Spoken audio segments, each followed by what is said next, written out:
राधे राधे। आप सभी का स्वागत है आप सभी के यूट्यूब चैनल प्रभु गाथा में। इस चैनल पर आज हम जानेंगे श्री राधा रमण लाल के प्राकट्य की कथा। कैसे राधा रमण लाल प्रकट हुए और कैसे वो वृंदावन में आए। एक बार गोपाल भट्ट गोस्वामी जी को स्वप्न आया कि आप गंडकी नदी में जाइए और वहाँ पर जाके स्नान कीजिए। अगले ही दिन वो नेपाल के लिए रवाना हो गए और गंडकी नदी में जाकर उन्होंने काली गंडकी नदी में स्नान किया। जैसे ही स्नान करने के लिए उन्होंने स्नान पात्र नदी में डाला, वैसे ही उस पात्र में 12 शालिग्राम आ गए। अब उन्होंने सोचा कि हो सकता है शालिग्राम आसपास ही होंगे, और जैसे ही मैंने पात्र को अंदर डाला ये शालिग्राम उसमें आ गए, तो उन्होंने वो शालिग्राम दोबारा नदी में प्रवाहित कर दिए। अब जैसे ही उन्होंने दोबारा अपना स्नान पात्र नदी में डाला, दोबारा से वही 12 शालिग्राम उनके स्नान पात्र में दोबारा आ गए। अब उन्होंने इसे प्रभु इच्छा समझकर सारे शालिग्राम को एक स्वच्छ कपड़े पर रखा और उन्हें लेकर वृंदावन अपने साथ आ गए। वृंदावन लाने के बाद उन्होंने सभी शालिग्राम की पूजा अर्चना शुरू कर दी। एक बार वो सभी शालिग्राम को शयन करा रहे थे, बस दामोदर शालिग्राम बचे हुए थे। जैसे ही वो दामोदर शालिग्राम को शयन कराने लगे, वैसे ही वहाँ पर एक व्यापारी आया। व्यापारी ने दरवाज़ा खटखटाया और कहा कि मैं अंदर आ सकता हूँ क्या। गोपाल भट्ट गोस्वामी की अनुमति के बाद वो अंदर आए और कहा कि मैं एक व्यापारी हूँ जो कि वृंदावन के सभी मंदिरों में पोशाक की सेवा करता हूँ। मैंने सोचा कि आपके मंदिर में आकर भी पोशाक मैं दे दूँ ठाकुर जी के लिए। अब गोपाल भट्ट गोस्वामी तो कहने लगे कि मेरे ठाकुर जी तो गोल मटोल से हैं, शालिग्राम है, इनको क्या वस्त्र पहनाऊंगा। पर व्यापारी ने कहा कि नहीं नहीं, कोई बात नहीं, आप फिर भी एक जोड़ी वस्त्र मेरे से ले लीजिए। तो उन्होंने एक जोड़ी वस्त्र लेकर रख लिए। उस व्यापारी के जाने के बाद गोपाल भट्ट गोस्वामी का मन बहुत ही दुखी हुआ।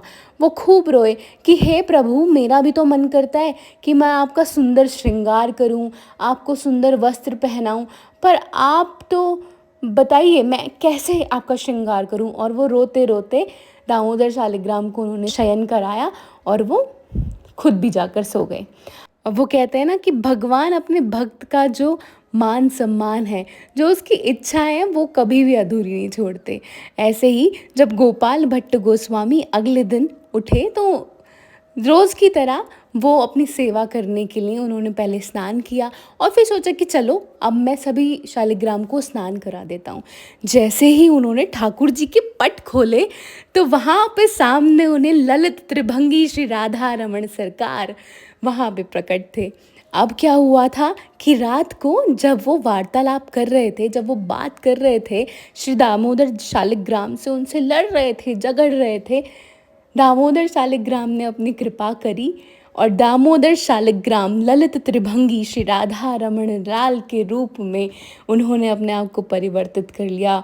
और जी हाँ, वही राधा रमण लाल हैं जिनके दर्शन आज आप वृंदावन धाम में करते हैं। श्री गोपाल भट्ट गोस्वामी जी ने वो पोशाक जो व्यापारी ने दी थी, अगले दिन स्नान करा के श्री राधा रमण लाल को पहनाई, खूब सुंदर उनका श्रृंगार किया और ऐसे अपने भक्त का मान रखने के लिए दामोदर शालिग्राम में परिवर्तित हुए हमारे राधा रमण लाल। ऐसे हुआ श्री राधा रमण लाल का प्रादुर्भाव। आज भी अगर आप वृंदावन धाम जाएंगे, श्री राधा रमण लाल के मंदिर में ही आपको श्री गोपाल भट्ट गोस्वामी जी की समाधि दिखेगी। वहाँ पर आपको वो अन्य 12 शालिग्राम भी दिखेंगे जो श्री गोपाल भट्ट गोस्वामी जी को काली गंडकी नदी में से मिले थे। श्री राधा रमण जी के बारे में कहा जाता है कि उनका मुखारबिंद यानी कि उनका मुंह गोविंद देव जी के जैसा है, उनका वक्षस्थल गोपीनाथ जी के जैसा है और उनके जो चरण कमल हैं वो मदन मोहन जी के जैसे हैं। जिसका मतलब ये है कि अगर सिर्फ आप राधा रमण जी के दर्शन करते हैं तो आपको इन तीनों देवताओं के, इन तीनों ठाकुरों के दर्शन का फल भी प्राप्त होता है। मैंने इस कथा को 2024 में रिकॉर्ड किया है, तो 23 मई 2024 को राधा रमण लाल के प्रादुर्भाव को 482 साल हो चुके हैं। इस बार अगर आप वृंदावन जाते हैं तो श्री राधा रमण लाल के दर्शन ज़रूर कीजिए।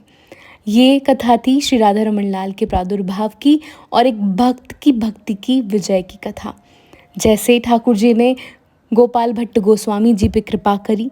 ऐसे ही भक्ति भाव, ऐसे ही प्रेम सभी भक्तों के मन में बना रहे, यही आशा करूँगी। बोलिए जय जय श्री राधे, जय जय श्री राधा रमण लाल।